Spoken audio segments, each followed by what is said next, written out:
Himachal Pradesh school शिक्षा board द्वारा मार्च महीने में आयोजित की जाने वाली वार्षिक परीक्षाओं में स्टेप वाइज मार्किंग की व्यवस्था लागू होगी। किसी बच्चे ने किसी सवाल का उत्तर जितना भी ठीक लिखा होगा उसका क्रेडिट उसे मिलेगा, यानी जितना उत्तर सही होगा उसके अंक बच्चे को मिलेंगे। OMR शीट के प्रति बच्चों में जागरूकता हो, इसके लिए बोर्ड के जो परीक्षा केंद्र हैं उनमें जिला स्तर पर वीडियो कॉन्फ्रेंसिंग के माध्यम से बोर्ड संपर्क करेगा और OMR शीट के विषय में जागरूक करेगा। बोर्ड सचिव डॉक्टर मेजर ने बताया कि बोर्ड परीक्षाओं में स्टेप वाइज मार्किंग भी शुरू की गई है। पहले पेपर चेक करने वाले शिक्षक द्वारा किस उत्तर के कितने अंक देने हैं ये शिक्षक पर निर्भर करता है। अब बोर्ड द्वारा लागू की गई व्यवस्था छात्र हित में है, जिसके तहत शिक्षक स्टेप वाइज बच्चे द्वारा किए गए उत्तर को चेक करेंगे और जितना उत्तर बच्चे ने ठीक लिखा होगा उसके अंक बच्चों को दिए जाएंगे। इस संबंध में निर्देश जारी कर दिए गए हैं तथा ये व्यवस्था भी मार्च 2025 की परीक्षाओं से लागू होगी।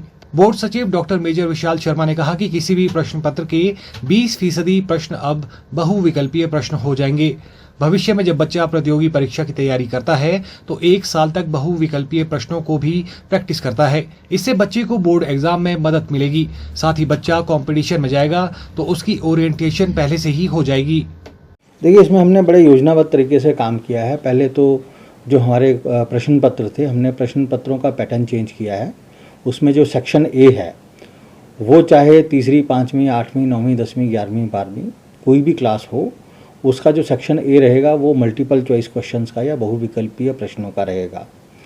इसमें जो 10वीं और 12वीं कक्षा के जो जिनके बोर्ड के एग्ज़ाम होते हैं उसमें हमने एक एडिशनल व्यवस्था ये की है कि उसमें जब ये बच्चा क्वेश्चन अटैम्प्ट करेगा तो उनको OMR शीट पे अटैम्प्ट करेगा और उनकी चेकिंग भी उसी हिसाब से स्कैनिंग से और कंप्यूटर के माध्यम से की जाएगी। पूरे इंडिया में तो बहुत सारे बोर्ड हैं, मैं अभी कह नहीं सकता कि कोई और ये व्यवस्था करता है या नहीं करता, बट नॉर्थ इंडिया में और जहाँ तक मुझे ICSE और CBSE का पता है वहाँ अभी फ़िलहाल ये व्यवस्था नहीं है। देखिए, इसमें ये होता है कि एक तो जो 20% प्रश्न हैं किसी भी प्रश्न पत्र के वो अब बहुविकल्पीय प्रश्न हो जाएंगे। तो इससे क्या होता है कि जब बच्चा आगे कंपटीशन में जाता है तो साल भर वो बच्चा बहुविकल्पीय या मल्टीपल चॉइस क्वेश्चंस की भी प्रैक्टिस करेगा। तो वो बच्चा बोर्ड के एग्ज़ाम में तो उसको मदद मिलेगी, साथ में जब वो कंपटीशन में जाएगा तो उसकी ओरिएंटेशन पहले से हो जाएगी।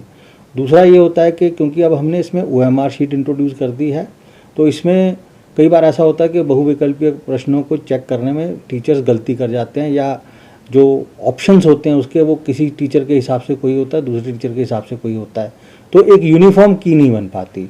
इस व्यवस्था में क्या होगा कि एक यूनिफॉर्म की होगी और जो असेसमेंट में जिसको जो सब्जेक्टिविटी आप बोलते थे वो सब्जेक्टिविटी दूर होके ऑब्जेक्टिविटी आ जाएगी। उसको स्टेप वाइज मार्किंग बोलते हैं। पहले क्या व्यवस्था थी कि मतलब उसमें टीचर्स की डिस्क्रिप्शन होती थी कि जो भी टीचर चेक कर रहा है किसी उत्तर के कितने मार्क्स उन्होंने देने हैं वो टीचर के ऊपर डिपेंड करता था। लेकिन अब हमने जो व्यवस्था लागू की है वो थोड़ा सा स्टूडेंट के फेवर में है। उसमें हमने ये निर्देश दिए हैं कि बच्चे ने अगर प्रश्न का जो आप स्टेप वाइज उसके उत्तर को चेक करेंगे, मतलब अगर पार्शियली भी बच्चे ने उत्तर अगर ठीक लिखा हुआ तो जितना उत्तर उसने ठीक लिखा है उसका क्रेडिट स्टूडेंट को मिलना चाहिए। ये व्यवस्था भी मार्च 2025 से लागू कर दी गई है। फिलहाल जो हमने OMR शीट की व्यवस्था की है वो रेगुलर में 10वीं और 12वीं के लिए और SOS में 8वीं, 10वीं और 12वीं के लिए। देखिए, तीसरी, 5वीं और 8वीं के लिए जो भी व्यवस्था है उसमें बहुविकल्पीय प्रश्न तो हैं, लेकिन अभी कोई OMR शीट हमने इंट्रोड्यूस नहीं की है क्योंकि वो बोर्ड की क्लासेस नहीं है। पर जिन क्लासेस की इवैल्यूएशन बोर्ड स्वयं करता है उनके लिए हमने OMR की व्यवस्था कर दी है। इसमें हमने बहुत सारे कदम उठाए हैं। एक तो जो हमने इसकी डिटेल्ड इंस्ट्रक्शंस बनाई हैं, दूसरा ये है कि हम योजनाबद्ध तरीके से जितने हमारे एग्जामिनेशन सेंटर्स होंगे डिस्ट्रिक्ट वाइज उनके साथ हम वीडियो कॉन्फ्रेंसिंग के ज़रिए संपर्क साधेंगे और उनको इस व्यवस्था के बारे में अवेयर करवाएंगे। और तीसरा हम काम क्या करेंगे कि ये जो हमारी OMR शीट्स हैं इनके स्पेसिमेन हम अपनी वेबसाइट पे अपलोड कर रहे हैं ताकि स्टूडेंट्स जब चाहें उनको डाउनलोड करके उनका प्रिंट आउट लेके इसकी प्रैक्टिस कर सकते हैं। ब्यूरो रिपोर्ट, चैनल 9, धर्मशाला।